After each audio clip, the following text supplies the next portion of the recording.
वत्सल भगवान की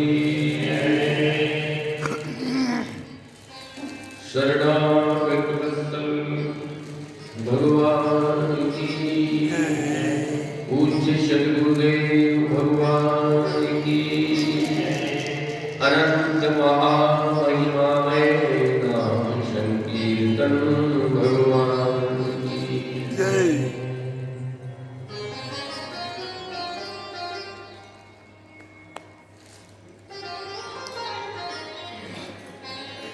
कथा प्रसंग में प्रवेश करेंगे। बोलिए भक्तवत्सल भगवान की।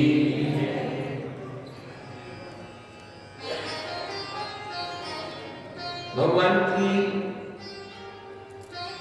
लीलाओं में बड़े दिव्य स्वरूप है। भगवान को गोकुल तो प्रिय लगा ही, मगर गोकुल से भी अधिक प्रिय अगर भगवान को कोई स्थल लगा तो वो श्रीधाम वृंदावन लगा। आचार्य वेदव्यास भगवान कहते हैं वृंदावनम गोवर्धनम यमुना पुनरानि च दीक्षस्यामि दीक्षस्यासि उत्तमा प्रीतिः राम माधवो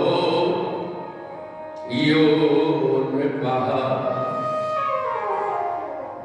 वृंदावनम गोवर्धनम। क्या कह रहे हैं? वृंदावन वृंदावनम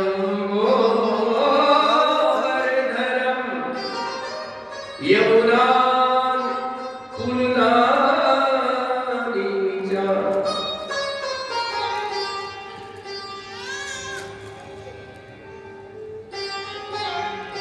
देखिए गोवर्धन वृंदावन का ही एक हिस्सा है। जैसे ये प्रांगण है, इसका एक एक रूम इसी प्रांगण का हिस्सा है, ऐसे ही गोवर्धन भी श्री वृंदावन का ही हिस्सा है। वृंदावन ही गोवर्धन है। तो भगवान को क्या प्रिय लगा?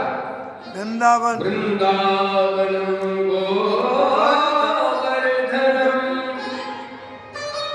और यमुना क्या है वहां? मां यमुना का तट है, सुंदर पुलिन है।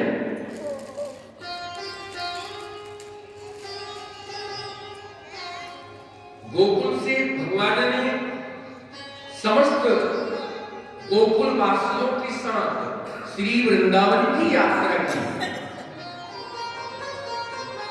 कल हम गोवर्धन पूजा तक कथा को ले गए एक क्रम के अनुसार। बाकी और भी जो शेष कथाएं हैं वो तो रह ही गई। क्यों? कथा का जो प्राण है वो तो रह ही गया। क्यों भाई? अब क्या होता है, चेष्टा की जाती है कि सभी कथाएं श्रोताओं के समक्ष परोसी जाए, मगर जब आपका उतावलापन होता है तो हम भी थोड़े शिथिल पड़ जाते हैं। फिर भी उन्हीं अंशों को फिर स्पर्श करेंगे। वृंदावनम गोवर्धनम। बोले वृंदावनम गोवर्धनम यमुना पुनरानि च।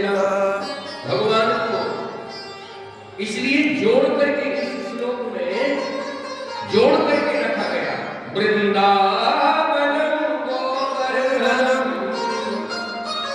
बोलो, अगर भाई जी दोनों विलग होते तो जोड़ते क्यों? तो अलग रखा जाता, दूसरे मंत्र में गोवर्धन की महिमा गाई जाती। मगर यहाँ क्या कह रहे हैं? वृंदावनम गोवर्धनम। इसका अर्थ ये प्रतीत होता है कि वृंदावन वृंदावन और गोवर्धन दो जगह नहीं है, वो गोवर्धन का ही एक भाग है। जैसे शरीर के अवयव होते हैं, हाथ है, पैर है, उंगली है, नाक है, कान है, ऐसे ही गोवर्धन श्री वृंदावन का एक अंग है। एक सुरम्य रमणीक हरितिमा से भरा हुआ परिक्षेत्र, जिसका सुंदर शिखर जो हमारे मुरली मनोहर गोविंद को आकर्षित करता है। इसलिए वेदव्यास भगवान कह रहे हैं वृंदावनम गोवर्धनम, और यमुना, यमुना की पुलिंग, यमुना का तट, यमुना का किनारा। वृंदावन तो भगवान का हृदय है। क्या है? हृदय। वृंदावन हमारे ठाकुर जी का हृदय है। ब्रिज 84 कोष तो अपने आप में महिमावान है, मगर उस ब्रिज 84 कोष में श्री वृंदावन की विशेष महिमा है।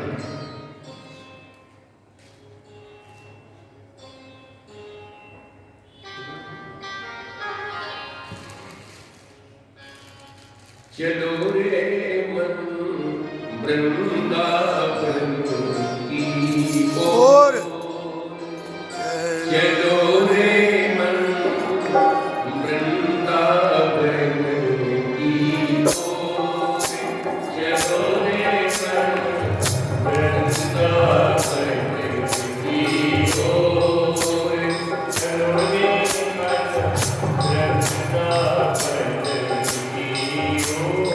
चलो रे मन वृंदावन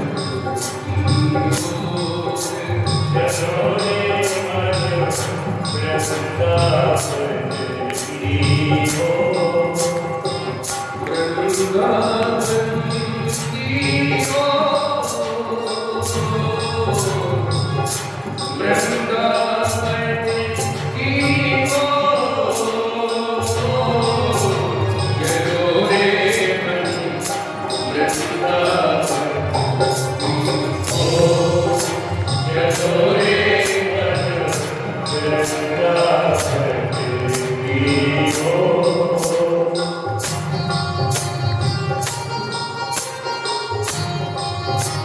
वृंदावन विशेष पर्सनालिटी का नाम नहीं है, किसी आकृति का नाम गोपी नहीं है। ध्यान से सुनिएगा, गोपी जो शब्द है ये महिला सूचक शब्द तो है।